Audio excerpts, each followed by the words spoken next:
Everyone has a story. Mine is simple. I'm Candace Dixon, a food blogger and cocktail enthusiast. Bartenders not only have fascinating stories, but they seem to serve a greater purpose behind the bar. So you know what? I actually kept him out of jail that night. I'm on a quest in New York City to look into their world and quench my thirst for the most outrageous stories to be told. So yeah, that was probably definitely one of the craziest things that's ever happened to me in the bar. So, what's your story?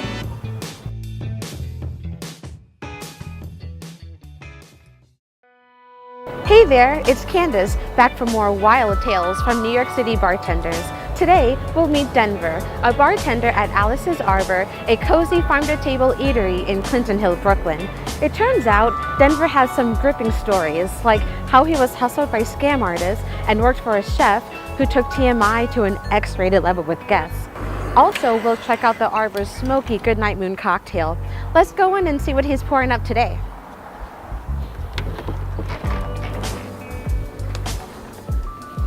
Hey Denver, how you doing? I'm doing all right. Great to see you. Good to see you. So I know that you are pretty great with cocktails. They're innovative here. So I'm a little thirsty. What could you have for me? I've called a Smoky Goodnight Moon. Okay. So it's a variation to our on-menu cocktail called Goodnight Moon, which is a combination of Saint Germain, some rum, some bourbon, some honey, some lemon, and it's very well balanced. And then it's garnished with some candied ginger. But the best part, which makes it, the off-menu part, is that it's we smoked it for a wood cedar board, and it gives you this amazing smoky feel to it. It's fantastic. I love that. So where did you get the name from that? I like it. Well, it came from one of my favorite childhood stories, Goodnight Moon, and it resonated with me. And I wanted to name a cocktail something relaxing that reminded me of childhood. It just kind of gives me that throwback feeling. Sounds like a great bedtime story. Yes. I'm ready for it. Let's make it happen. So this is a Smoky Goodnight Moon. I like to start off with a few dashes of orange bitters, half an ounce of lemon juice, quarter ounce of honey, half an ounce of Saint Germain. Do 1 full ounce of Gosling's rum. Gonna do 1 full ounce of bourbon. Okay, so to avoid diluting the drink, I gotta move over to this station and I gotta prime my boards.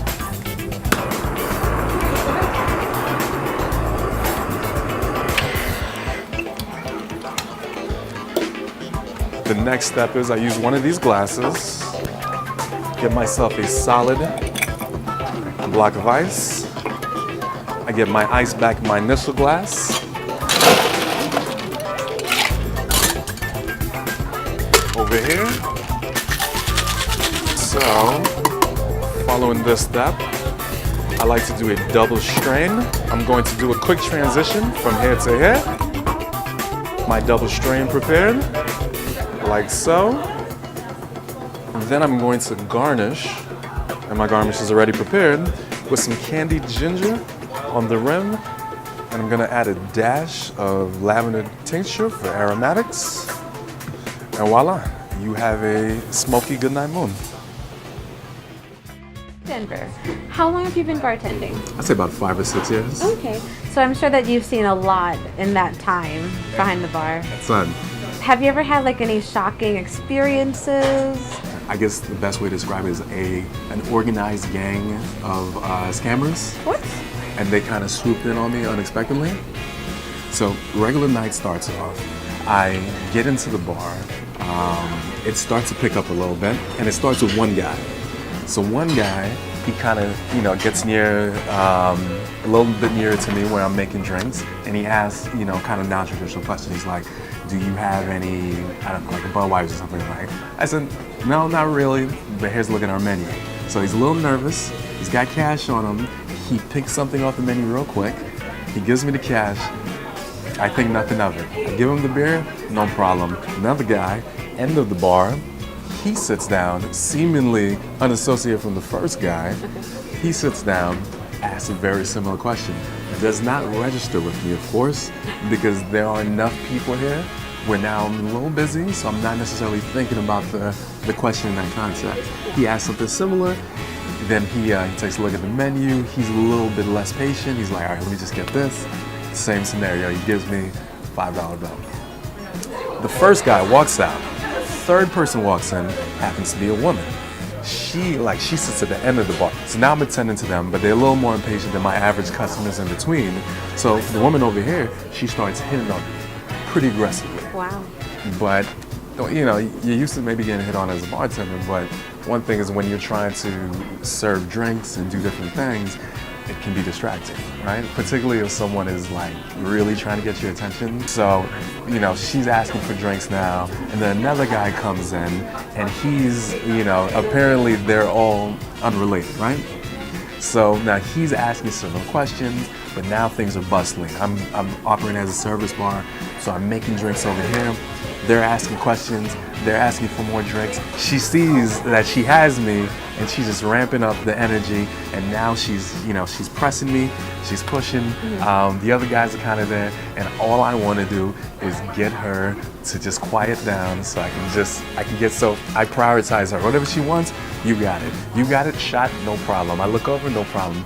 And finally, when they've had their fill and I've taken all their cash, because they all paid in cash, you know, and they all kind of converge to the door, and then they step outside, and then I peer over, finally, everything's calm, and all of a sudden, like, the woman over here, she kisses this guy over here. What? But they were on opposite sides of the bar, and then, you know, they're laughing and they're joking and they walk away, and it starts to dawn on me. I feel like I've just been scammed. Oh my God. Yeah. So, you know, we went through the cash drawer, and I had maybe $120 in counterfeit notes. Yeah. What in the world? Yeah, it was one of those scenarios where, as a bartender, it's your absolute nightmare. You never want to be caught, you know, in a situation like that where, you know, you realize after the fact, like. But I must say, it was also one of the most elaborate scams I've ever seen. I'll never fall for it again. Yeah. But, you know, it's you definitely live and learn. Oh my gosh, yeah. Wow. Let's see, do you have any other unforgettable stories that maybe not as so intense? Yeah, there was a time when I was working for a Southern themed type restaurant. Okay. And the chef there, he had positive Yelp reviews, but I can also tell you that the kitchen was not up to par. There was food everywhere, and there was infestations. It was just an absolute mess. He was a little bit on the, you know, he had a little stomach to him. Okay, he had some love. Sure, he had a little love to him, and what he liked to do is he liked to come out of the kitchen with a dirty apron on. Wonderful. He had a sort of an aggressive approach with customers. So he would maybe, you know, he'd say hello to the customer, and he'd let them know, this is my restaurant, I'm a chef, and let me get very close to you now. You know, this was his way of sort of getting to know customers. It just, you could visibly see people uncomfortable all the time. So I had a friend come in one time, good friend of mine. The restaurant was relatively empty. It usually wasn't empty. A friend of mine sat at the bar. We're having a fairly in-depth conversation. We're talking about pretty personal things. The chef, and this is another thing that he loved to do, he came out of the kitchen. Mind you, he has orders to deliver while he's cooking, and he wants to sit down and have a drink and then get into our conversation. He, you know, somewhere in the mix, he started to talk about his sexual prowess, and you know, he just started. It was just like the conversation wasn't even there. Now, this is where we're at. You know, he was bragging about, and he was also married, mind you, but he was, he's bragging about things in the past, and things he had done, and he was just very proud to be part of the conversation, and I just found it so unusual because he tended to do that with everyone. So just imagine everyone that would come into the restaurant would end up having maybe an awkward sexual conversation with the chef. You know, on top of food that would take 45 minutes to come out.